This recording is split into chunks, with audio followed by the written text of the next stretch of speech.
G'day everyone, and welcome to it's finally here, Derby Day, Pots. It's like Christmas for the punters. Christmas for punters, Juppy.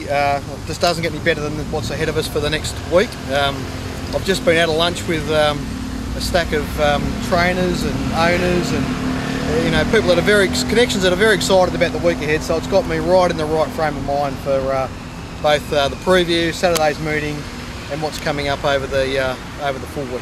Well, I'm over the top already, Pots. I'm ready for a spell, so I'm just about ready to head to the paddock. But no, it should be a huge weekend. I think the first thing we probably need to touch on, mate, is the weather. It's been very spring-like for the last week down here in Melbourne. It's been sort of mild, sunny, mid-20s.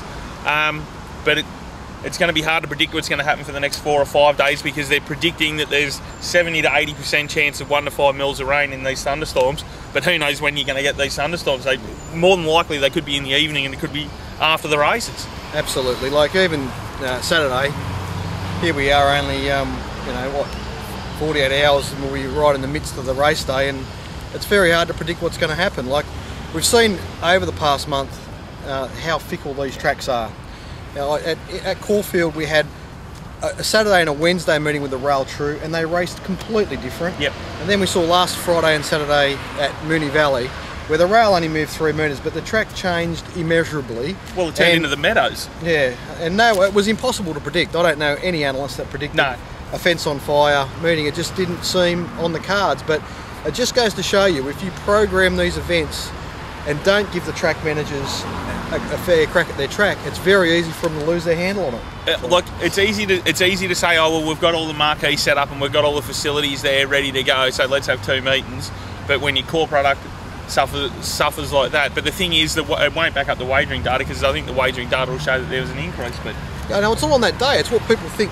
People that have done their money and felt like they had no chance, they might not come back. I mean, I don't know whether people might get over it. I don't know, but I just think if you serve up enough of those bias tracks, it does put people off. So the less of that, the better. I think. Look, really on balance, I think the week at Flemington, Mick Goody's had a great handle on his track for quite a few months now. Ever since he got his new aeration machine, it's helped him even out the track, particularly where the watering truck used to go. Well, that's something that he has, that he's tweeted out, and something that he said is that be very aware he's running the aerovator up the middle of the track, and in those early sprint races, he expects him to go to the fence. Yeah, and look, I think really the key factor to the track will be race day rain. So if we do get even 4 or 5 millimetres in a storm during the card, they can, send them to the outside pretty quickly. But, if Mick soften the track in those areas, maybe that won't happen. So it's going to be very hard to predict. And then the other crucial factor is wind. At this stage, there's about a 20 to 25 kilometre northerly, which won't be massively impactful, but any wind at Flemington does disadvantage leaders. So I don't think there are any other red flags at this stage, but I would think around the circle, leading and winning won't be easy unless you get really good control. So, is there a bit more cover from the wind with everything that's been set up there, though, at this time of year, Pots? Well, there is, certainly in the home straight. Yeah, I think.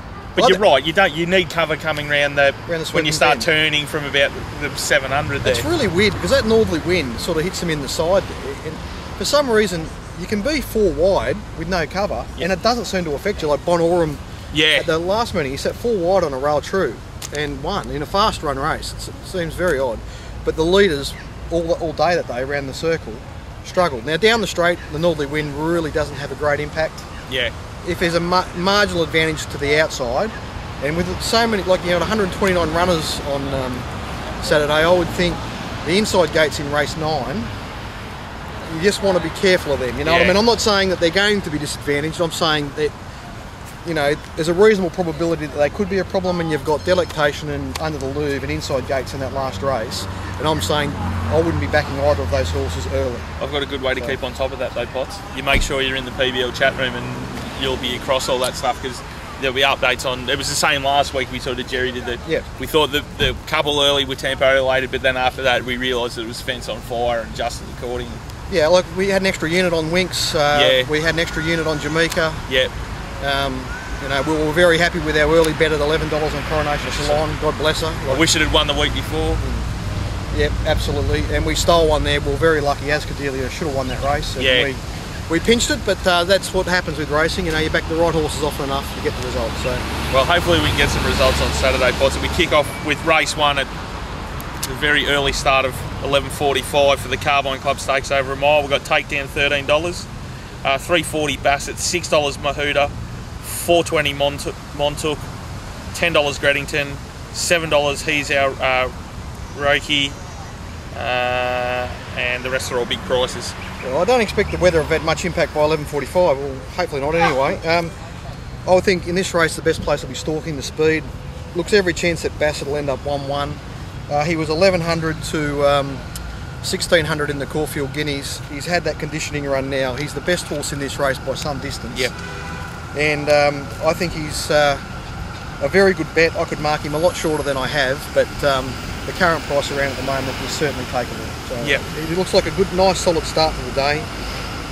Outside of him, these are a pretty steady bunch of horses. Yeah. So, like, if he turns up at his best, taking natural improvement from the 1600 metre run in the Caulfield Guineas, I really think he should be winning this race. Okay. So, looks like a good start to the day then. Yep. I'm saying Mahuda did a good job to hold off Holler, but you know it's well below the level that Bassett's capable of. And Montauk's just Chris Waller, 7 start first prep. If this was a really good horse, I don't think he'd be doing that. So Montauk's just a fair horse. I think it's more opportunistic that he's down here than any kind of target. He's just he's found a race for it, hasn't he? He thought we'll have a throw at the stumps before it goes to the paddock, maybe. Yep. Race 2 is the Mum Wakeful Stakes over 2,000. We've got last week's Railer, My Pipette at $4.60, Dawny Perfect $6, Ambience $4.40, Mazuka down the bottom there for the Guns $7.50. The rest are all double figure spots. Yeah, she's an interesting runner, Mazuka, because she's always shown a bit of staying potential, and she got out to a staying trip last start of Wyong, and she really did round up a team of no-hopers there, but she did it with a bit of style. She's got blinkers on here, so she looks well enough found to me, but she is an interesting runner. My Pipette was a little bit against her last week, and she just had everything in her favour. But she got the job done with a bit of style, but I'm sort of, at her current price, prepared to oppose her again. Dawny Perfect looks a really good staying filly, and she's rock solid in this race. I think she'll run well, but the horse I'm going to back for sure is Ambience. Ambience produced a massive win at Randwick, and I think that probably just took the edge off her, flattened her a little bit, and she would have taken good benefit out of the 2,000 metre run at Caulfield. She got on the wrong leg for most of the way around the turn there, and I just don't think that was her true form. I think Randwick's what she's really capable of. Yep. And if she reproduces that Randwick run, she's the horse to beat here. So, and I think she's pretty good odds. The other thing is that I will sort of mention now, we've got the big $100,000 tournament. Pops. Yeah, absolutely. It's catching fire with all the new teams. Mate, there's that many teams, it's not funny. Crookie's got a team. Dolts has got a team. Dolts has got a team. I mean, I would have liked a ticket in the Dolts team. Oh, I tell you what, if Dolts wins it, it'll be the worst thing that ever happened to humanity, because I don't think we'd ever hear the end of it. Well, for the punters that are in my team, I definitely bought a ticket for myself. I was willing to buy, as many as I had to get a full walk, but thankfully there's some punters out there that have put their trust in me, so hopefully I can do something for them. In Pots we trust. So make sure whether you want to buy a full ticket and have a whack yourself, or whether you want to jump in one of the teams, especially if you're having a barbie or you're going to the track or something, it'll be able to have an interest in pretty much every race. Well, there's $100,000 worth of prize money to be split up there. It's a pretty lucrative situation. So my main focus will be the chat room, but I'll be doing everything I possibly can to get a result for the other 9 members of my team. And my focus will be trying to peg back what I lost at Alexandra at Healesville, so that's where my focus will be. Race 3 is the Guevara Stakes over 1,400. Disposition 420. Art Lease 650. Good Project 750, and the rest of double figures. This looks a very open race, Spots. Yeah, well look, you got to start with disposition. He's come through the 2 best form races of the spring, and he won one of them and ran super in the other. He gets the right run here. He'll settle sort of 5 lengths off the pace in the right sort of position, and he's just the horse to beat, and he's a backable price, so no issues with him at all. I suppose it's a bit of that old maxim, isn't it, Potts? The bigger the field, the better the thing, because there's so much percentage tied up in some of these that probably don't have that much of a chance, that you're getting a couple of rolls over the price for disposition for what it would be if this was an 8-horse field or something. So it just makes it a lot more backable. Definitely, and it looks like there's some keen layers around early, so he could even get out to a better price. So there's a bit of percentage in the current market, and people are keen to lay him. So that sounds good to me. Well, that's one thing that I have noticed over the last 2 Saturdays, is that between the corporates and the on course, you're getting as close to 100%, or if not under, as you'll ever see. Like, they are super. And I think it's been helped by Aussie a little bit at Cranbet. They're taking a few views and they're taking a few horses on, and when that happens, the corporates sort of follow along, and they can sort of drift out. But everyone's super competitive. There's a heap of offers around, like the amount of joints that are now money back up to 100, second, third or fourth in a race. Well, I mean, if you've got clean accounts, then you can really get a nice little earn out of it. So yeah, too right, Juppy. It's been very competitive. And one thing that sort of escaped a bit of press was, given how competitive things are at the moment, is the size of the go on Winks. Yeah. So when we did the show last week, she was still $6.50. You probably could have still got $7. Yep. And I'd taken $7 earlier on in the week. Well, I took $6.50 on the way home after filming the show with you. And she was still about that price Saturday morning. Yep. And in that competitive market where it was, and Criterion was very heavily back late, and it didn't affect Winks' price one bit.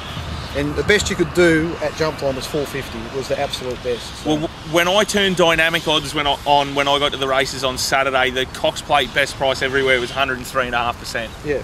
And it shows that there's no fat in that market. So to move that price the way that they have put an absolute truckload on it. It's a lot of money. So anyway, so Disposition's top pick. Cool Company's a horse that really interests me. Seems to be, not a lot of a stable push early, but he comes here as a young horse, lightly raced, with a good-looking record and form good enough to win this, and his fresh record's 2 from 2. So he's the sort of horse I'd want to have on my side.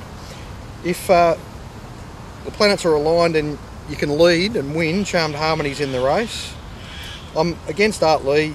He's got talent, but I just think the inside gate, first go at Flemington, and he's got some feet issues, and if this track's quite hard, there's enough issues about Art Lee that allows me to let him go around against me. And I think Good Project will probably try and get onto Disposition's back or thereabouts, and that'll be a good spot to be. And Good Project's right in this race. Looks like a nice betting race, though, doesn't it? Like, it looks like we should be able to get an earn out of it. Well, move on to race 4, which is the Coolmore Stud Stakes over 1,200 metres. Sorry, Juppy, the hay fever, mate. We'll just give Potts I'll read out the market while we give Potts a second there. We're filming it outside here in the Fitzroy Gardens because the sun's out, and of course we've upset poor old Potts' hay fever. Exosphere's $1.40, Keener A's 11, Counterattack's 15, Mogador's 11, and the rest are all big prices. Potts, can they and will they beat Exosphere? Because I did see they put up an article on puntershow.com about the John O'Shea runners when they're short odds. Yes, I think he's vulnerable. So I'm saying if he was even money, I'd probably want to back him, right? But he's $1.50, and I don't. And well, sometimes when you get a horse that you think should be around that price, maybe a shade of odds on, and they're $1.50, you just don't want to bet in the race, right? But this race, I think that there are reasons I want to bet in this race. So I can't back Exosphere. I've got to let him go around against me while I'm saying he's clearly the best horse in the race. But if I just sort of make the case against him, and these things might all mean nothing. He's drawn inside, which may or may not be a problem. He's fourth up, and he absolutely peaked second up in the Golden Rose. Yeah. He had the tick over win where he beat Zootenant, which really, is just a win. I mean, he ran pretty good figures that day, but it wasn't. It was a step back from the Golden Rose. Yeah.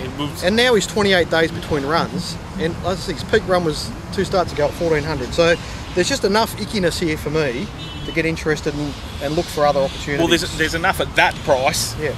To say that, like, at $1.40 on a day like Derby Day, you want all the planets aligned and be taking something like that. Yeah, I'll be surprised if they can lay him at that price. I would think he'd have to get out. But Anyway, so 2 starts ago, Counter Attack ran in the same race. Okay, it was a 3-metre rail at Randwick and the fence was completely off. Yeah. Inexplicably, Jimmy Cassidy just steered Counter Attack into the rail. Bad Jimmy. To Bad Jimmy. I would think just to you know, keep this horse out of sight. Yeah. And he was beaten 4 lengths, and I'm saying that margin between those 2 horses is very misleading. Okay. Yeah. The following run, the blinkers went on Counter Attack. He was extremely well fancied, and he rated through the roof. Okay, so I'm saying, you know, there's probably somewhere between 0 and 2 lengths between them, not 4 lengths between them. And in this race, Counter Attack is absolutely on the up. He's drawn the right side of the track in what I would think would be the right side of the track. His family, which is the Shell Scrape, you know, all the horses that race in the same colours, yep, all out of the same mare. Who was the other mare? Red Tracer. That's right, yeah, yeah. All this family are horses that have improved dramatically with blinkers on. This is his 2nd run in blinkers. He'll run a career best. Okay, so I'm saying at $15 and $3.50 the place, you can have something to win and a reasonable bet to place, and I think that's a pretty good way to attack this race. There are other chances though. Cooner Ray will get a good run and he's flying. He probably needs Exosphere to come back a bit, but he'll run a good race. Mogador's the stable mate. He's got talent. He's still sort of putting it all together, but you know, he's got something to offer. And Hellbent is just a really talented horse, but he's just, you know, you couldn't really trust him yet. He's got a lot to learn. So like, I'm not, you know, but he's not out of this race. So I think there's definitely 5 live chances in the race. So I don't know if I'd want to be taking $1.50 under those circumstances. Yeah, and I think, and if you are keen to back him, I definitely don't take the early price. Like if you do like him, not that sort of Potts doesn't, I know that he'll run around a bad result for me. But geez, he looks at stamped on 4 to 6 chance or something like that to me. He's not a 5 to 2 on chance. Yeah, but I would agree with that. I think around $1.80 is probably about a more reasonable. Whether it gets to that, I think they'll certainly. I think $1.70 is likely. Well, the only they might get that on core spots because you know that all the corporates are going to have him through multis every which way. So that'll probably be the only thing that's why it'll keep that price depressed early, but it probably will get out come race time. Race 5 is the Lexus Stakes over 2,500. We've got Janoob 17, Hawkspur 12, Excess Knowledge 6. One for Godolphin here. El-Hami for 750. Chance to Dance 11. Havana Cooler 550. Ruling Dynasty 6. Bohemian Lily 11. Thunder Lady 17. And the rest Xantika's $10, and I don't know if there's a race anywhere where Ethiopia could be 25 to 1 shot pots, but he's 25 to 1. Yeah, no, it's not in my book. Interesting race. Last chance to sneak into the cup for most of these. I'm thinking that the Metrop's the right form line, and Chance to Dance went up there with only 2 runs under his belt. Yep. And was very heavily backed. He started 550, and his run to me looked like he needed the conditioning run. He needed the 2,400 metre run. So he's got that under his belt now, which, you know, brings him up to the same situation as Havana Cooler. So I think they'll fight it out. Well, let's just say they fight it out because there's lots of chances here. I'm saying I think they're the best 2 chances. Bohemian Lily's probably going to struggle to back up from the big run last week. She was 3 wide on that hectic pace, and her run was outstanding behind the United States. But sometimes, particularly with Go Waterhouse runners, that backup can really work, and I'd rather have her on my side here. Yeah. She's gonna, you know, there's a chance that she's just so fit and she'll get to the front, just keep running. So yeah, I'm not, you know, but it's a race where you could, you know, Janoob's sort of showing some signs, Hawkspur's showing signs of life. It's a bit of the usual suspects in it. Yeah. In the pots. XX Knowledge is a horse that I've found very disappointing, but I can understand how people will make a case that he'll be better suited to Flemington. So El-Hami's form looks alright, but when you go and have a look at the replay of his most recent run, he beat 2 other horses. Yeah, so, and it was a $34,000 condition stakes. Like, he's been running around in not exactly the highest grade. Yeah, I'd be surprised if he can win this. So I mean, Zantica's coming off a win at Geelong, I think, like a really low race. So I can't understand her price, but often when the price is really weird with a weir runner, that's when you've got to take notice, because that usually means something. So on face value, Zantica would be more like a 30 to 1 chance here, but yeah, maybe she's not. Yeah, you have to be wary with the weir runners, and that chance at Ansford is unbelievable. Like, it's beat the United States, and then the preferred form out of the Hill Stakes looks decent. So yeah, he does look the one to beat. He's 10 to 1. That's seems to be a good price to me. It does seem way overs. Yeah. Race 6 is the Longines McKinnon Stakes over 2,000. A few of these backing up from last week. Potts. Faulkner's 11, Happy Trails 8, Extra Zero 21, Pornichet 8, Contributor 8, Gallo Shop 21, Magic Hurricane 6, Magic Artist for the Gun 15, Flamingo Star 8, Stratum Star 750. Did a few of these have a gutbuster in the Cox Plate here, Potts? Well, they sure did. It's a brutal race, isn't it? So, yeah. I mean, you face this quandary every year whether the horses backing up out of the Cox Plate are the right horses here. And but it's not every year they break the course record, though, is it? No, it's not. And more often than not, they're not. More often than not, the fresh horses on the scene win this race. So I'm prepared to oppose the Cox Plate runners here, and just, you've either got to go with them or against them. It's hard to pick one of them out, because that's true. So I'm just saying that Stratum Star, again, that same form line. He's come through the 2 best races. Yeah. He backed up out at one of them last start. It was very soft in the betting. I suppose the market there was anticipating a flat run, and I think he did run a bit flat, but he still won. He'll get up on speed here, and he is the horse to beat, and he's a tremendous price. Yeah. So I've got no qualms at all about marking him a clear top pick, and you back horses like him on a regular basis, and you'll finish in front, because he just doesn't run bad races. This horse, he's a very honest horse. Very fit horse, and he's coming through the right form lines. Once I get away from him, it becomes very even. So yeah, the horse I could spec here that I just want to see how the track's playing. But if leaders are getting a go, I think Ecuador can run a race here. He's going to be 25 to 1 or longer. Could even be well longer. And yeah, he's running the Epsom behind Winks was very good. He finished second, and it was a pretty ordinary ride, really. And he's got some older performances at 1,900 and 2,000 metres. That'll give him a chance here for sure. So here's one that I don't have a particularly great handle on, Potts, and I don't know whether you've had a look at the tapes, but Andreas Waller, the Gun. Yeah. He's a complete wild card in the race. I mean, I know from my point of view that he won't be going around a loser for me. Like, I'll be making sure that I at least save on him or something, just because he could be anything. Yeah, his form doesn't look good enough, but I'm a bit hesitant about taking risks with these connections, Juppy. So I think you're right. He's very hard to get a handle on, and it's just an interesting runner.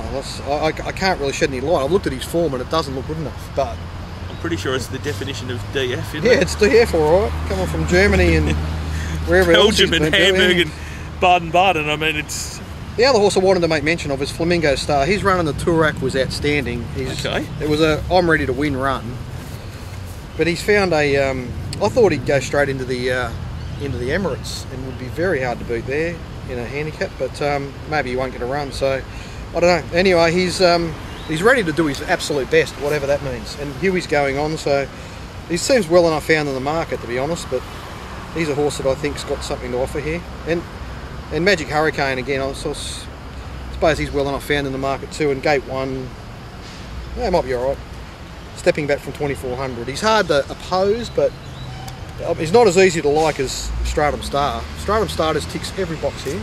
And he's come through, he hasn't had the gut buster, he's just the 2 weeks in, it does appear the right prep, doesn't it? It's perfect. We move on to race 7, which is the AAMI Victoria Derby over 2,500. We've got Lizard Island 10, Shards 13, Kia Orakutu from the west at $8, Ayers Rock $41, Man of Choice $26, Extra Choice $13, Tarzino $2.4, Get the Picture $10, Etymology $15, Jadir $26, Palace Tycoon $67, Skaden's Run $101, Pay Up Row $15 for the gun, Colonel Cluster $26, Red Alto $100, Iron Boss $66s, and Bullish Stock $100.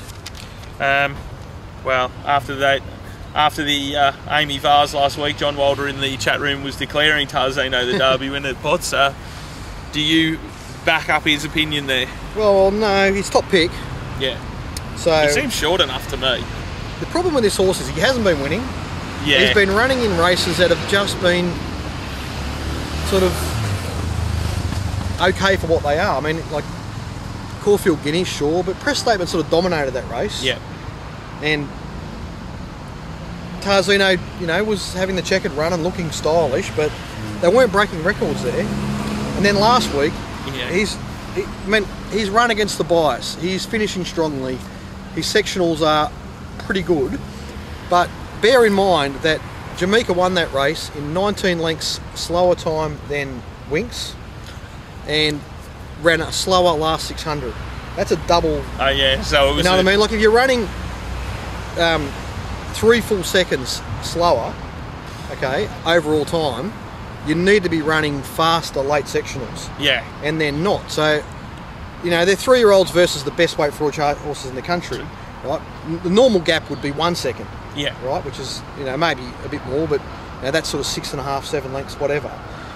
So that gap there's just too big to rubber stamp this horse as a dominant 6-4 chance in this race. So while I think he's top pick, I'm not knocking the horse one iota. From a betting point of view, if I'm going to get involved in this race, I have to bet around him. And there's some horses in this race that are very big odds because of the percentage that he's taking that out. Tarzino's taking up. He seems a 5-2 chance to me. Yeah, that's like if he was 2-1, 5-2, something like that, then yeah, I could entertain him. But there's no way I'm taking 6-4. Yeah, absolutely. At 5-2, I would have him going around a slight winner for me. At 2-1, I'd probably chop out most of the mistake on him. But at 6-4, I just can't touch him. No. So, and to be honest, the Derby's a bit of a death trap for favourites. Yeah. You know, you get a big field, you're a marked man, all the other jockeys are looking where you are. Well, they're not going to do you any favours. And especially for a horse like him who's probably going to get back and then flash home, and he might run 3rd or 4th, and you'll go, oh, well, he should have won. Yeah, well, I wouldn't be surprised if he's not ridden back this week. Okay. You know, this is the race they are actually trying to win. The other races he's been in, they've just been happy to let him finish where he finished. But yeah, I would think he'll be midfield at worst here. Okay. I also think in his favour here is there is quite a few natural on-pace runners, which will drive the tempo along at enough of a rate that the cream will rise to the top. It'll sort the wheat from the chaff a bit, where the ones that can stay will be, and the ones that are mile 2,000 metre horses will get fanned out rather quickly. Yep. So I'm just going to chip my way around him. So the first horse I'm going to go to that's value is Get the Picture. Ollie goes on. His form's very similar to Tarzino's in terms of sort of sectionals they've run in those type of races, running on from the back. I just can't. The gap between them to me is too large. So I could, you can easily Get the Picture, win and place in this race. Yep. He looks like a horse that's fairly obvious to me that will run a good race here. Of the on paces, I think Lizard Island's clearly the best, and he's a very good price. Yeah, that was my initial thought. Like just the pure thought, first look at it, I thought he just seems way too big a price when I first looked at it. Yeah, well he is. He's there's nothing in his form that suggests that he won't run the trip strong enough to be some hope, and he's just good odds. So he's interesting. Another one that I don't know whether you think's too short spot, Kia Orakutu, this Perth horse. It's only had 4 starts. It's got J as a party on it, who was a handy apprentice when he was over here for a few months, but like it just seems he's thrown in at the deep end a little bit there, and he's $8. He's like 2nd or 3rd pick. Well, look, I tried really hard to get some context into his form. It wasn't easy. What I can say is he's run some decent looking sectionals. He's a horse I want to get the I'm looking forward to getting Vince's information. I did get the IVRs on him. Because I'm not quite sure how to line it up with some of those staying horses from WA. He beat older horses, but they're all small fields. There's not a lot of substance in the races he's won. So unfortunately, all you know about him is how slow he's not. Yeah. You know he's not as slow as the horse he's been beating, but you don't know how much better he could have gone.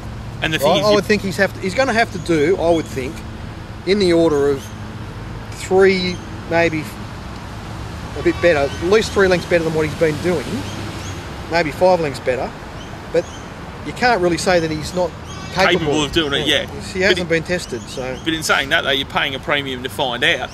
You know, he's not one. I'm afraid I'm going to have to let him go. So, I would with a sad heart to my mate Dave Emanuel, who's one of the best men in racing.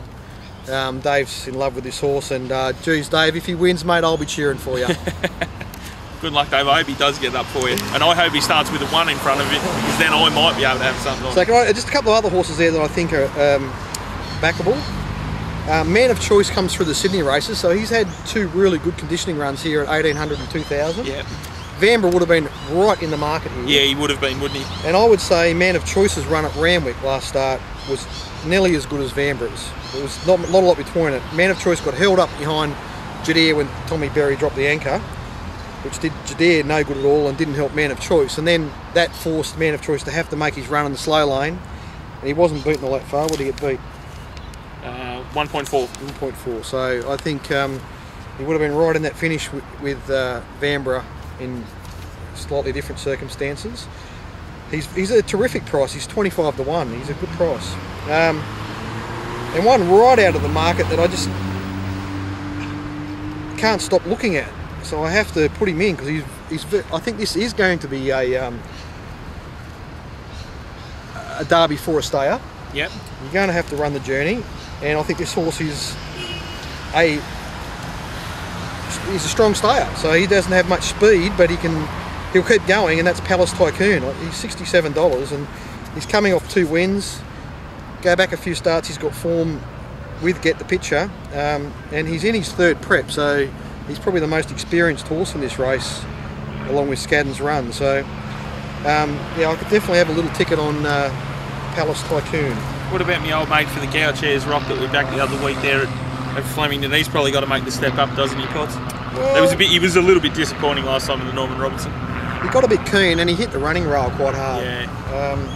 I think it's really hard for a young horse to have a run like that where things have gone wrong to bounce back. So I'm not saying he can't. He looks like a stayer in the making, but yeah, he's hard to come into now. I think off that. Race 8 is the Maya Classic over the mile. Royal Descent 6, Solicit for the Gun at 26, Maze Dream 13, Miss Rose Delago 10, Politeness 13, Jessie Bell 15, La Passe 17, Atlanta Stream 34, Abide With Me 11,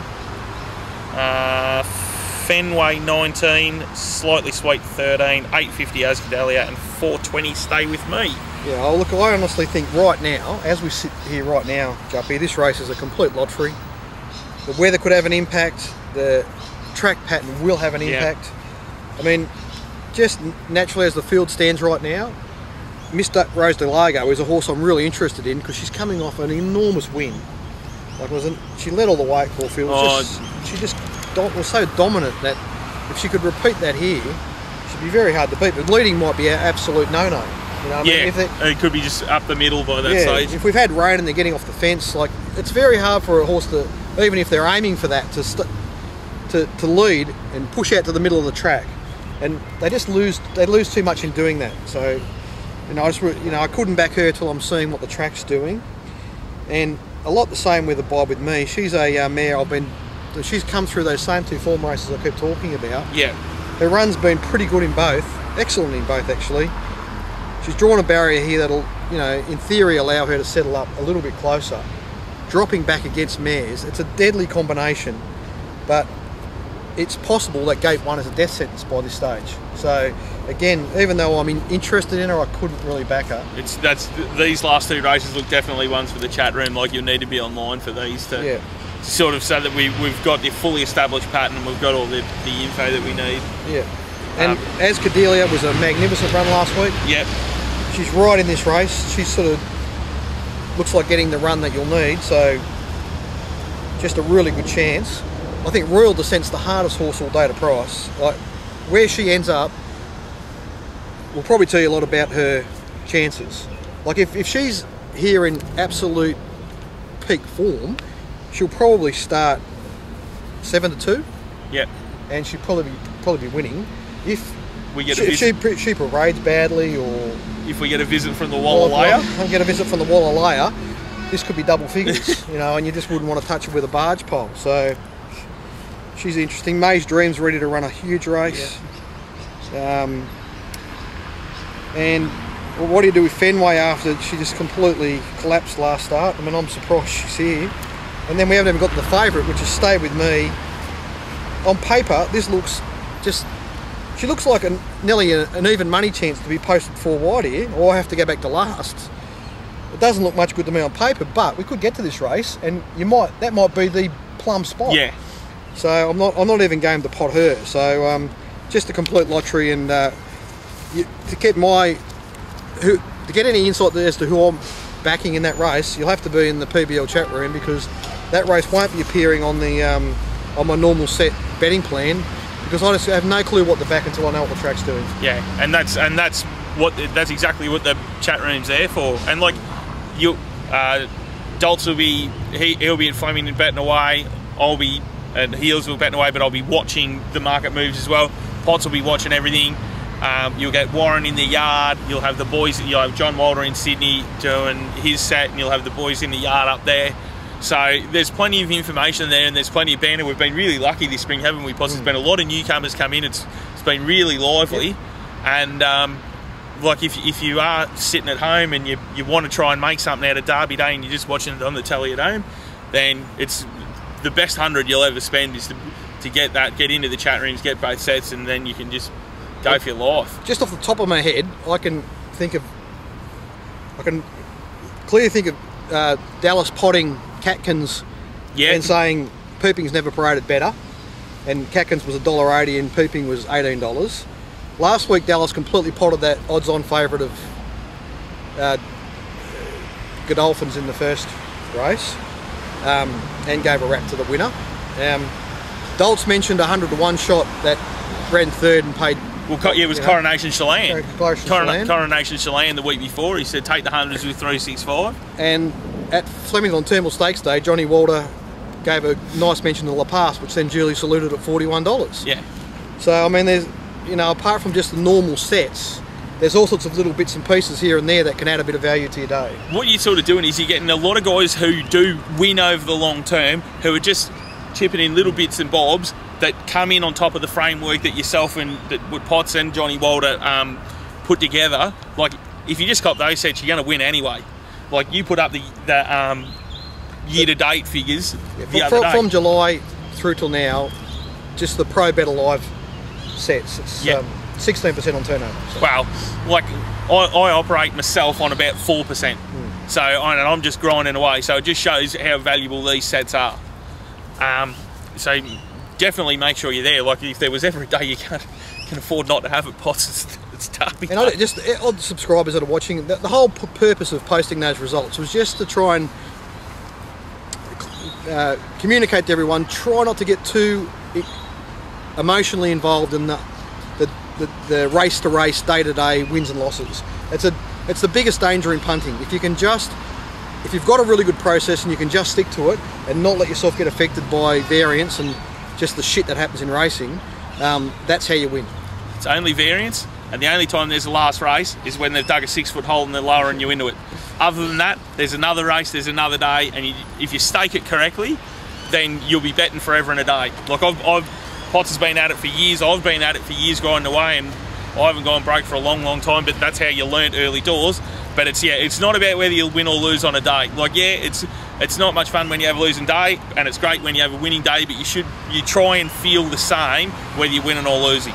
Because once you take that sort of emotion out of it, that's when it all falls into place, and that's when you start consistently making money out of it. Yeah, I want to say, I mean, no one hates losing more than me. I hate it. I hate it when everything goes wrong and you got to question whether you're made a bunch of mistakes yourself, whether you were just stiff, which can happen, whether it was jockeys, all the you got to be honest about everything that's happened, and and assess whether the set you produced could have won. That's really the key question, and it's torture. But there's nothing, no surer way to losing than reacting to your emotions on a day. Well, the other thing is, Potts, I'm like you, I know plenty of blokes that bet pretty seriously, and the only time I hear from them is when they're losing, because they're always happy to whinge about it, but they get it off the chest and then move on, and you never hear from them when they're winning, so it's normally a good sign when you don't hear from them. But that's what, that side of the game, if you can beat that side of the game, then you're set. That's it. The last, Potts, race 9 is the tab.com.au stakes over 1200 metres.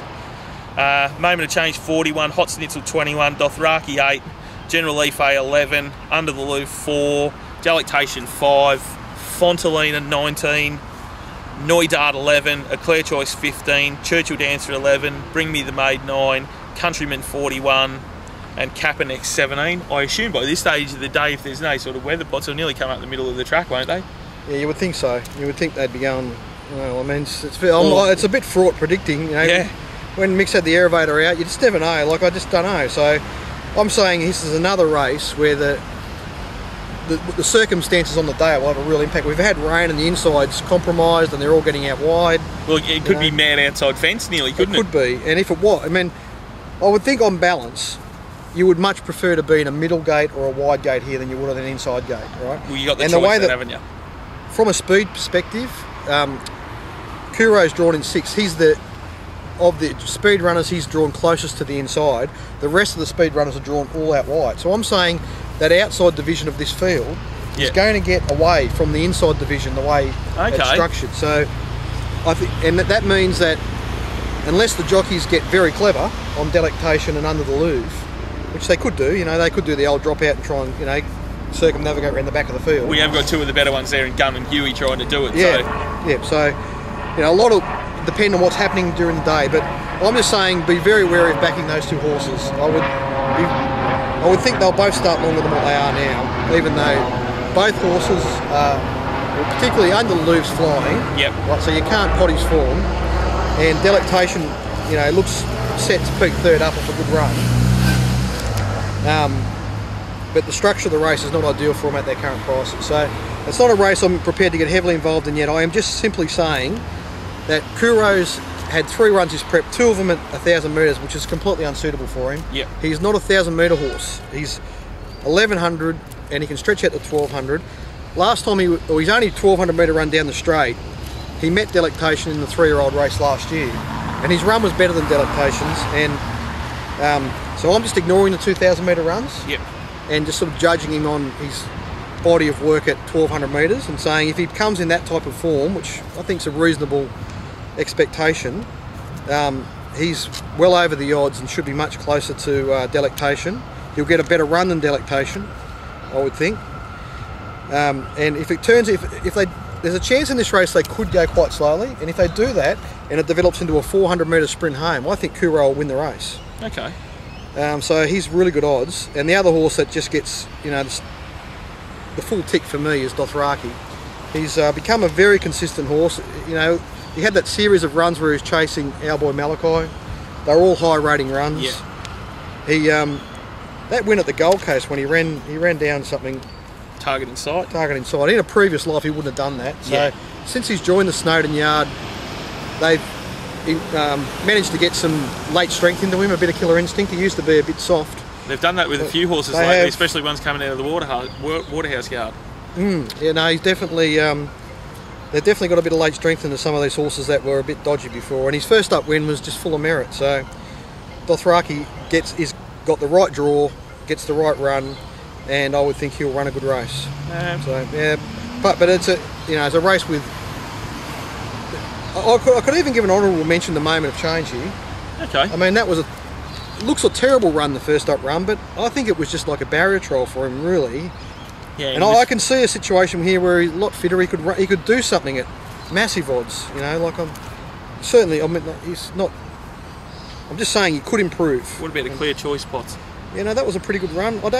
I'm not convinced about him at 1,200. Yeah. So, but he's there. I mean, Kaepernick's not without a hope. Fontaluna joined a new stable, and his first up run was pretty good, and he's got a history of being a pretty reasonable straight horse. Churchill Dance is a good straight horse, so I'm saying the race is extremely open, so that's it. So make sure, like, it's a huge weekend coming up. Grab the 2 sets. Join in the PBL chat room. It'll be critical on Saturday, because we'll be watching the skies and we'll be watching the track pattern, and it's going to be crucial late in the day. I think the boys at the Punter Show have put my 4 sets together for the week for $169 or something. So, well, if you have any trams and trains at all, you want to be like, that's $169 well spent. Well, I can guarantee there'll be a lot of work going into all of those sets, and I feel like I've got a pretty good handle on the form coming into this week. So I'll be disappointed if we don't finish the week well in front. And don't forget, either buy your $1,100 ticket or join one of the teams. There's a heap of teams there. We might even try and get Angry Punter involved and see if he can start a team, because he's about the only bloke who hasn't got one. But make sure you jump in, and that's a chance to win $60,000, which is a bit of a life changer if you can win something like that. And the other thing that I'm pleased to announce, I'm going to be catching up with Potts on Sunday, as well as Lee Dalton, Doltzbet. He's going to join me, and a mate of mine who I used to work with, who worked in the industry for a long time under Mark Reed and worked on course for a long while, and now he's sort of a recreational punter, but that's what he'll be telling the corporates. He's just there doing his best. He's a pro himself now, Dan Kelly, and the 4 of us are going to get together on Sunday and go through and break down the Melbourne Cup runner by runner once we have the Barry draw, and we're going to do that on Sunday. So that'll be online sort of during the afternoon on Sunday for everyone to sit down and go through and get our opinions and our thoughts on what's just going to be a cracking race. I mean, Potts has got some insight from the guys he's caught up with today. I was getting some very interesting information about Big Orange. He's a horse I'm keen. I don't know anything about the horse apart from what I learnt today, but what I learnt today has got me very interested in that horse. And that's the thing. There's so many angles to these. Like, it's going to be such an interesting race, Potts, because it's another race where if we get a shower of rain before the Cup, absolutely. Like Johnny Walter put it up on Twitter earlier. I know Daniel O'Sullivan from TRB put it up. Is Fame Game too short at its current quote? Well, the thing that I first popped into my mind, if they get a shower of rain before that race, then he's not a 440 chance, because he needs it like what it is out here at the moment. He needs it real dry. I would think, Juppy, with perfect circumstances, at best he's a 7-2 chance. Yeah. That's the best. So day back Fame Game now. There's no way he'll start that short. But not a chance. But we'll be a lot more in depth about that, because let's face it, outside of that, like, there'll be some nice betting races to get an earn out of, but it's not a card like the one we've got on Saturday on Tuesday. So that's one race that we can really pour some time in, and we've brought in a couple extra boys to give us a hand. So grab the products and make sure you jump back on Sunday to grab that. And a way of not missing anything is if you can hop on YouTube and subscribe to the Punter Show YouTube channel, you'll just get the updates whenever they come through. So as soon as they go online there, you'll know, because they'll be in your subscriptions and you won't miss one. All right, punters, good punting. Thanks, Juppy. Potts, good luck, mate. We're ready. We're due for an absolute bonanza, I reckon. Too right we are. So we'll see you on Sunday. Good luck, everyone.